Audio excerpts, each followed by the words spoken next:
안녕하세요. 저는 마이클 존슨입니다. 한국에 파견된 지 석 달째인 해외 특파원으로 일하고 있습니다. 인천공항에 첫 발을 디뎠을 때 느꼈던 설렘이 아직도 생생합니다. 새로운 문화, 새로운 언어, 그리고 무엇보다 새로운 이야기들이 기다리고 있었죠. 한국어 공부를 위해 참석한 첫 번째 토론회에서 흥미로운 단어를 듣게 되었습니다. 바로 진돗개였습니다. 처음엔 그저 한국의 여러 개의 품종 중 하나인 줄 알았습니다. 하지만 토론회 참석자들이 한국의 국견이라고 부르는 걸 듣고 나서 호기심이 생겼습니다. 국견이라니 단순한 개가 아니라 국가를 대표하는 존재라는 뜻이었습니다. 토론회가 끝난 후 현지 동료 기자에게 물어보았습니다. 진돗개가 정말 특별한 개인가요? 그는 웃으며 대답했습니다. 직접 봐야 알 수 있을 거예요. 진도라는 섬에 가보세요. 그날 밤 숙소에서 진돗개에 대해 자료를 찾아보았습니다. 천연기념물 제53호라는 공식 지위, 순수혈통 보존의 역사, 그리고 충성심에 대한 수많은 일화들이 나왔습니다. 하지만 근로는 한계가 있었습니다. 정말로 그 개들이 무엇을 대표하는지, 왜 한국 사람들이 그토록 자랑스러워하는지 알고 싶었습니다. 며칠 뒤 편집부에 출장 계획서를 제출했습니다. 진돗개의 고향, 진도 취재라는 제목으로 말입니다. 편집장은 의외라는 표정을 지었지만 승인해 주었습니다. 한국 문화의 상징을 이해하는 것도 좋은 기사 소재가 될 수 있겠군요. 카메라와 녹음기를 챙기며 생각했습니다. 이번 여행이 단순한 동물 취재를 넘어서 한국이라는 나라를 더 깊이 이해하는 계기가 될지도 모른다고 말입니다. 진돗개라는 이름 뒤에 숨겨진 이야기를 찾아 떠날 준비를 마쳤습니다. 서울에서 목포까지의 기차 여행은 생각보다 길었습니다. 창밖으로 스쳐가는 한국의 시골 풍경을 바라보며 진도에 대한 기대감이 커졌습니다. 목포역에 도착하자 바닷내음이 코끝을 스쳤고 이제 정말 섬으로 향한다는 실감이 났습니다. 목포항에서 진도행 배표를 끊었습니다. 매표소 직원이 제 서툰 한국어를 듣고 영어로 말을 걸어왔습니다. 진도 관광이세요? 네, 진돗개를 보러 갑니다. 그러자 직원의 표정이 밝아졌습니다. 아, 우리 국견을 보러 오셨군요. 좋은 구경하세요. 배에 오르자 남해의 푸른 바다가 펼쳐졌습니다. 갑판에 서서 바람을 맞으며 생각해보니 이 바다가 바로 진돗개의 순수 혈통을 지켜준 천연 장벽이었습니다. 다른 승객들과 대화를 나누다 보니 대부분 진도 출신이거나 친척을 만나러 가는 사람들이었습니다. 1시간 남짓 지나 진도가 모습을 드러냈습니다. 아직 개발에 손길이 많이 닿지 않은 고즈넉한 섬의 모습이었습니다. 선착장에 내리자 진도 군청에서 나온 관계자가 저를 맞이해 주었습니다. 미리 연락을 드렸던 김 과장님이었습니다. 멀리서 오셨네요. 진돗개에 관심을 가져주셔서 감사합니다. 김 과장님은 차를 타고 가면서 진도의 역사를 설명해 주었습니다. 이 섬이 바로 천연 격리 장벽 역할을 했어요. 덕분에 수백 년 동안 외부 품종과 섞이지 않고 순수한 혈통을 유지할 수 있었습니다. 차장 밖으로 보이는 진도의 풍경은 한적했습니다. 논밭 사이로 이어진 시골길, 전통 한옥과 현대식 주택이 어우러진 마을들, 그리고 곳곳에서 목격되는 개들의 모습이 인상적이었습니다. 저기 보이는 개들이 모두 진돗개인가요? 대부분 그렇죠. 이 섬에서는 진돗개가 일상입니다. 진도군청에 도착해서 진돗개 보호 정책에 대한 브리핑을 받았습니다. 천연기념물로 지정된 경위, 현재 보호 현황, 그리고 체계적인 관리 방안까지 상세한 설명을 들었습니다. 이 개들은 단순한 품종이 아니라 살아있는 문화유산입니다. 시간 그 자체를 지켜온 존재죠. 숙소로 향하는 길에 김 과장님이 말했습니다. 내일부터 본격적으로 마을을 돌아보세요. 진짜 진돗개의 모습을 만나실 수 있을 겁니다. 창밖으로 석양이 지고 있었고 진도의 첫날 밤이 시작되었습니다. 다음날 아침 일찍 마을 탐방을 시작했습니다. 진도의 마을길은 고요했지만 생동감이 있었습니다. 집집마다 울타리 너머로 고개를 내미는 개들이 저를 호기심 어린 눈빛으로 바라보았습니다. 처음에는 낯선 이방인에게 경계심을 드러내던 개들이 점차 관심을 보이기 시작했습니다. 첫 번째로 찾아간 집은 마을 어귀에 있는 박씨 댁이었습니다. 마당에서 하얀 진돗개 한 마리가 저를 향해 짖었지만 위협적이지는 않았습니다. 백돌아, 조용히 해. 박씨가 나타나자 개는 즉시 짖음을 멈추고 주인 곁으로 다가갔습니다. 안녕하세요. 해외에서 온 기자입니다. 진돗개에 대해 취재하고 있는데 말씀 좀 들어볼 수 있을까요? 박씨는 친절하게 마루에 앉으라고 하며 차를 내주었습니다. 백돌이랑은 11년을 함께 살았어요. 진돗개는 낯선 사람은 경계하지만 주인을 위해서라면 목숨도 아끼지 않죠.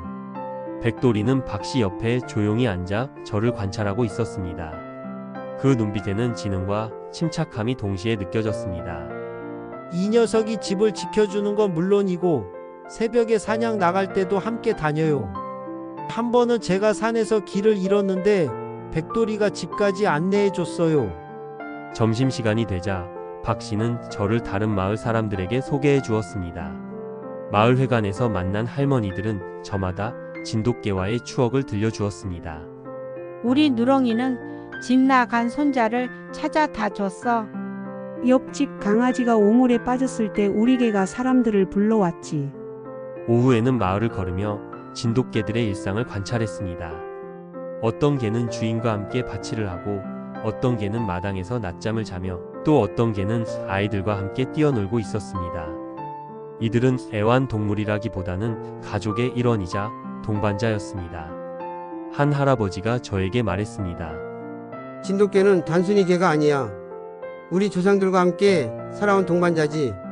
집도 지키고 사냥도 도와주고 때로는 위험에서 구해주기도 해. 그런 믿음이 수백 년 동안 이어져 온 거야. 해질녘 마을을 걸으며 깨달았습니다. 진돗개와 진도 사람들 사이에는 단순한 주인과 애완동물의 관계를 넘어선 무언가가 있었습니다. 서로를 이해하고 의지하는 오래된 협력 관계, 그것이 바로 이 섬에서 수세기 동안 이어져 온 삶의 방식이었습니다. 충성은 기록 속의 이야기가 아니라 이곳 사람들의 일상 속에 살아 숨쉬고 있었습니다. 셋째 날 아침, 전남대학교에서 파견 나온 동물 행동학과 이 교수님을 만났습니다. 김 과장님이 소개해준 전문가였습니다. 진도연구소에서 만난 이 교수님은 10여 년간 진돗개 행동 연구를 해온 분이었습니다. 진돗개의 독립성은 유전적 요소도 있지만 환경이 더 중요합니다. 이 교수님의 첫 말은 제가 예상했던 것과 달랐습니다. 진도라는 특별한 환경이 진돗개를 진돗개답게 만드는 거죠. 연구소 마당에서 몇 마리 진돗개들을 관찰하며 설명을 들었습니다. 저 개들을 보세요. 자유롭게 돌아다니면서도 일정한 경계를 지키고 있어요. 이건 좁은 공간에 갇혀있던 개들에게서는 볼 수 없는 행동입니다. 이 교수님은 진도와 도시 환경의 차이점을 구체적으로 설명해 주었습니다. 진도에는 넓은 마당이 있고 자유롭게 걸을 수 있는 거리가 있어요. 진돗개들은 이런 환경에서 본능적인 영역 의식과 독립성을 발달시킵니다. 오후에는 실제로 마을을 함께 돌아보며 환경의 영향을 확인해 보았습니다. 넓은 마당에서 자란 진돗개들은 자신감 있고 당당한 모습을 보였습니다. 반면 좁은 공간에 있던 개들은 상대적으로 위축되어 보였습니다. 도시의 아파트에서 진돗개를 기르는 것은 쉽지 않아요. 이 교수님이 말했습니다. 좁은 공간, 제한된 활동, 사회와 부족 등이 진돗개 본연의 특성을 억누르게 됩니다. 그래서 부적응 문제가 생기는 거죠. 한 마을 주민의 집을 방문했을 때 이 차이점을 더욱 명확하게 알 수 있었습니다. 서울에서 내려와 정착한 김 씨는 2마리 진돗개를 기르고 있었습니다. 처음에 서울 아파트에서 기를 때와 여기서 기를 때가 완전히 달라요. 여기 와서 개들이 훨씬 활발해지고 성격도 좋아졌어요. 이 교수님은 진돗개의 학습 능력에 대해서도 흥미로운 관찰을 들려주었습니다. 진돗개는 단순한 복종이 아니라 이해를 바탕으로 행동해요. 주인의 의도를 파악하고 나서 따르는 거죠. 이런 특성도 자유로운 환경에서 더 잘 발달합니다. 저녁 무렵 연구소로 돌아와서 이 교수님과 마지막 대화를 나누었습니다. 진돗개는 단순히 유전자만으로 만들어지는 게 아니에요. 진도의 자연환경, 사람들의 생활 방식, 자유로운 공간, 이 모든 것이 합쳐져서 진돗개다운 모습을 만드는 거죠. 그날 밤 숙소에서 생각해보니 진돗개의 정체성은 혈통뿐만 아니라 환경과 문화가 함께 만들어내는 결과물이었습니다. 진도라는 섬 전체가 하나의 거대한 서식지이자 교육장 역할을 하고 있었던 것입니다. 넷째 날, 진도군 문화관광과에서 진돗개의 역사적 배경에 대한 자료를 살펴보았습니다. 진돗개가 어떻게 국견의 지위를 얻게 되었는지 그 과정이 궁금했기 때문입니다. 문화관광과 최주무관님이 두툼한 파일을 가져왔습니다. 1960년대부터 70년대까지의 자료들이에요. 당시 정부가 진돗개를 문화자산으로 인식하기 시작한 시기죠. 자료를 펼쳐보니 흑백 사진들과 공문서들이 가득했습니다. 가장 인상적인 것은 1962년 천연기념물 제53호로 지정된 공문이었습니다. 당시만 해도 진돗개를 단순한 개로만 여기는 사람들이 많았어요. 하지만 일부 학자들과 정부 관계자들이 이 개의 특별함을 인식했죠. 최주무관님의 설명이었습니다. 하지만 초기 보호 정책에는 시행착오도 많았습니다. 자료를 보니 1960년대 후반 진돗개를 군견으로 활용하려는 시도가 있었습니다. 당시에는 진돗개의 충성심과 지능을 군사 목적으로 활용하려 했어요. 하지만 진돗개의 독립적인 성격 때문에 군견으로는 적합하지 않다는 결론이 나왔죠. 더욱 놀라운 것은 1970년대 초반 해외 수출 사례였습니다. 미국 등지로 상당수의 진돗개가 수출되면서 오히려 국내에서 희소해지는 문제가 생겼어요. 아이러니하게도 진돗개를 알리려던 노력이 개체수 감소로 이어진 것이었습니다. 오후에는 진도에서 70년을 산 문할아버지를 만났습니다. 그분은 진돗개 보호 정책의 변화를 직접 목격한 증인이었습니다. 옛날에는 진돗개가 너무 흔해서 특별하다고 생각 안 했어. 그런데 정부에서 보호하자고 하니까 그제야 귀한 줄 알았지. 문 할아버지는 1980년대부터 본격화된 체계적 관리에 대해서도 말해주었습니다. 혈통 관리하고 등록하고 분양할 때도 까다롭게 하더라고. 처음엔 번거롭다 싶었는데 지금 보니 잘한 일이야. 진도군청에서 만난 문화재 담당 공무원은 현재의 보호 체계를 설명해 주었습니다. 지금은 혈통 등록, 정기 건강검진, 분양 심사 등이 체계화되어 있어요. 단순히 보존만 하는 게 아니라 건전한 번식과 분양을 통해 개체 수를 유지하고 있습니다. 저녁에 마을 이장님과 차를 마시며 이야기를 나누었습니다. 진돗개가 천연기념물이 된 건 좋지만 그 전에도 우린 이 개들을 소중히 여겼어요. 다만 정부가 공식적으로 인정해주니까 더 자부심이 생긴 거죠. 그날 밤 자료를 정리하며 깨달았습니다. 진돗개가 국견이 된 것은 하루아침에 이루어진 일이 아니었습니다. 수많은 시행착오와 정책 변화를 거치면서 현재의 체계적인 보호 시스템이 만들어진 것이었습니다. 1962년 천연기념물 지정은 시작점이었고 그 이후 지속적인 노력이 오늘날의 진돗개를 만들어낸 것이었습니다. 다섯째 날 아침 진도 진돗개 보호센터를 방문했습니다. 김 과장님이 미리 연락을 해두어서 센터장님이 직접 안내해 주기로 했습니다. 센터는 진도읍에서 조금 떨어진 한적한 곳에 위치해 있었습니다. 센터 입구에서부터 개들의 짖는 소리가 들려왔습니다. 하지만 예상했던 것보다 훨씬 조용하고 정돈된 분위기였습니다. 이 센터장님이 나와서 인사를 건넸습니다. 해외에서 오신 기자님이시죠? 진돗개에 관심을 가져주셔서 감사합니다. 센터 내부를 둘러보며 이 센터장님의 설명을 들었습니다. 이곳에는 주로 버려지거나 부적응한 진돗개들이 옵니다. 예전에는 무분별한 분양으로 문제가 많았어요. 충동적으로 데려갔다가 키우기 어려워서 포기하는 경우가 많았거든요. 첫 번째 구역에는 최근에 들어온 개들이 있었습니다. 대부분 도시에서 온 개들로 아직 새로운 환경에 적응하지 못한 모습이었습니다. 저 녀석은 서울 아파트에서 6개월 살다가 온 겁니다. 좁은 공간에서 스트레스를 받아서 문제 행동을 보였대요. 두 번째 구역에는 재활 과정을 거치고 있는 개들이 있었습니다. 센터 직원들이 개별적으로 관리하며 사회화 훈련을 시키고 있었습니다. 진돗개는 환경 변화에 민감해요. 충분한 시간을 들여서 적응시켜야 합니다.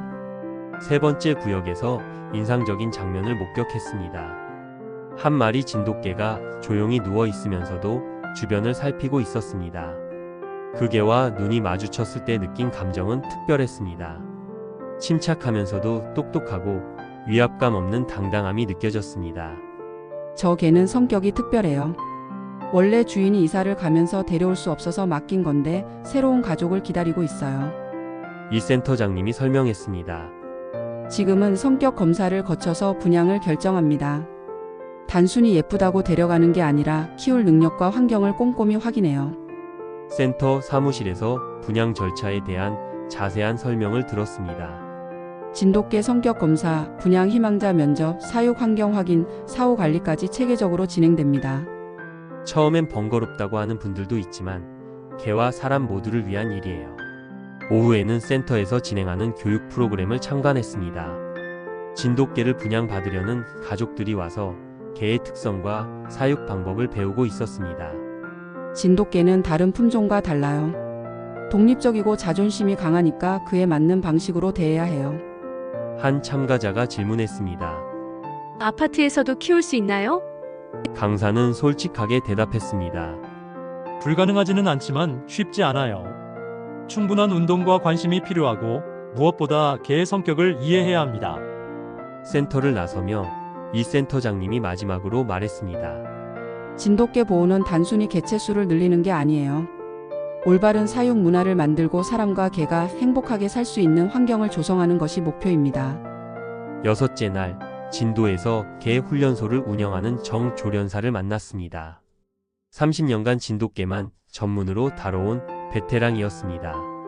훈련소 마당에는 여러 마리 진돗개들이 각자의 공간에서 휴식을 취하고 있었습니다. 진돗개를 이해하려면 먼저 편견을 버려야 해요. 정조련사의 첫 말이었습니다. 사람들은 충성스럽다고 하면 맹목적으로 따르는 걸로 생각하는데 진돗개는 그렇지 않아요. 그는 한 마리 진돗개를 불러와서 시범을 보여주었습니다. 앉아라는 명령에 개는 즉시 반응하지 않았습니다. 잠시 조련사를 바라보다가 천천히 앉았습니다. 보세요, 명령을 듣긴 하지만 한번 생각하고 따르죠. 이게 진돗개의 특징이에요. 오전 내내 여러 진돗개들의 훈련 과정을 관찰했습니다.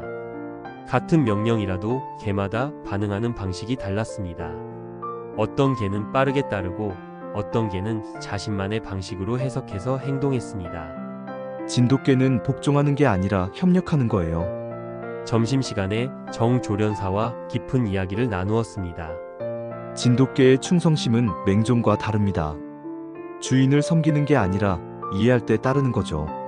그래서 훈련할 때도 억지로 시키면 안 되고 개가 납득할 수 있게 해야 해요. 오후에는 실제 문제 행동을 보이는 진돗개의 교정 과정을 참관했습니다. 도시에서 온 3살 된 수컷이었는데 공격성을 보인다고 했습니다. 이 녀석은 스트레스 때문에 그런 거예요. 좁은 공간에서 억압받다가 여기 와서 해방감을 느끼는 중이죠. 정조련사는 강압적인 방법 대신 개와 소통하는 방식을 사용했습니다. 진돗개에게는 존중이 필요해요. 이 녀석의 자존심을 건드리지 않으면서도 규칙을 알려주는 거죠. 점차 개의 표정이 누그러지는 것이 보였습니다. 저녁 무렵 마을 어르신들과 함께 앉아서 이야기를 들었습니다. 한 할아버지가 흥미로운 관찰을 들려주었습니다. 진돗개는 사람과 비슷해. 고분고분하지 않아도 정이 있고 자기 생각이 있어도 가족은 챙기지. 다른 어르신이 덧붙였습니다. 우리나라 사람들 성격이랑 닮았어. 겉으로는 뚝뚝하고 독립적인 것 같아도 진짜 필요할 때는 옆에 있어주는 거 말이야. 그 말을 듣고 문득 깨달았습니다. 진돗개의 성격에서 한국 사람들의 기질을 보는 것은 우연이 아닐지도 모른다는 생각이 들었습니다. 수백 년 동안 함께 살아오면서 서로 닮아간 것일 수도 있겠다는 생각이었습니다. 밤늦게 숙소로 돌아가며 정조련사의 말이 계속 머릿속을 맴돌았습니다. 진돗개는 주인을 섬기지 않는다. 이해할 때 따른다. 이 말 속에는 단순히 개의 특성을 넘어서 건강한 관계에 대한 철학이 담겨 있는 것 같았습니다. 맹목적인 복종이 아닌 상호 이해와 존중을 바탕으로 한 관계, 그것이 진돗개가 보여주는 충성의 진짜 모습이었습니다. 일주일간의 진도 취재를 마치고 돌아가는 날이 되었습니다. 짐을 싸면서 지난 며칠간의 기억들이 주마등처럼 스쳐갔습니다. 처음 진도에 왔을 때는 단순히 한국의 특별한 게에 대한 기사를 쓰려고 했는데 지금은 훨씬 깊은 이야기를 안고 떠나게 되었습니다. 마지막으로 박씨 댁을 찾아가 인사를 드렸습니다. 백돌이는 이제 저를 낯선 사람으로 보지 않는 것 같았습니다. 꼬리를 살짝 흔들며 다가와서 제 손 냄새를 맡았습니다. 이 녀석이 사람을 받아들이는데 시간이 걸리는데 선생님은 인정받으셨네요. 박씨가 웃으며 말했습니다. 진도항으로 향하는 길에 김 과장님이 동행해 주었습니다. 어떠셨어요? 진돗개에 대해 충분히 알아가셨나요? 생각했던 것보다 훨씬 복잡하고 깊은 이야기였습니다. 단순한 개가 아니라 하나의 문화였어요. 배를 기다리며 진도의 마지막 풍경을 카메라에 담았습니다. 선착장 근처에서도 진돗개 몇 마리가 자유롭게 돌아다니고 있었습니다. 이제는 그들의 행동 하나하나가 다르게 보였습니다. 경계하면서도 당당하고 독립적이면서도 사람과 조화롭게 어우러지는 모습이었습니다. 배에 올라 갑판에 서자 진도가 점점 멀어졌습니다. 남해의 푸른 바다가 다시 한번 펼쳐졌고 이 바다가 수백 년 동안 진돗개의 순수 혈통을 지켜준 천연 장벽이었다는 생각이 들었습니다. 하지만 이제는 그보다 더 중요한 것을 알게 되었습니다. 선실에 앉아 메모를 정리하면서 깨달았습니다. 진돗개는 단지 한국의 개가 아니었습니다. 그것은 한 문화의 축소판이자 사람과 동물 사이의 오래된 협력을 보여주는 살아있는 상징이었습니다. 맹목적인 복종이 아닌 상호이해, 억압이 아닌 존중, 그런 가치들이 진돗개라는 존재를 통해 전해지고 있었습니다. 목포항에 도착할 때쯤 기사의 제목이 떠올랐습니다. 진돗개를 만나러 진도로 간 이유라고 하면 어떨까 싶었습니다. 처음에는 호기심으로 시작했지만 결국 한국이라는 나라와 그 문화를 이해하는 여행이 되었으니까요. 기차를 타고 서울로 돌아가는 길에 창밖 풍경을 바라보며 생각했습니다. 앞으로 누군가 저에게 진돗개가 뭐예요? 라고 묻는다면 단순히 한국의 국견이라고 답하지는 않을 것 같습니다. 대신 진도의 이야기를 들려줄 것입니다. 섬 사람들과 개들이 수백 년 동안 함께 만들어온 협력의 역사, 충성과 자유가 공존하는 특별한 관계, 그리고 무엇보다 서로를 이해하고 존중하는 아름다운 동반자 관계에 대해 말입니다. 서울역에 도착했을 때 저는 전혀 다른 사람이 되어 있었습니다. 진돗개라는 하나의 소재로 시작했던 취재가 한국 문화 전체에 대한 깊은 이해로 이어졌습니다. 개도 사람도 섬도 무언가를 지키며 살아간다는 것, 그리고 그 지킴이 얼마나 소중한 가치인지를 배운 일주일이었습니다.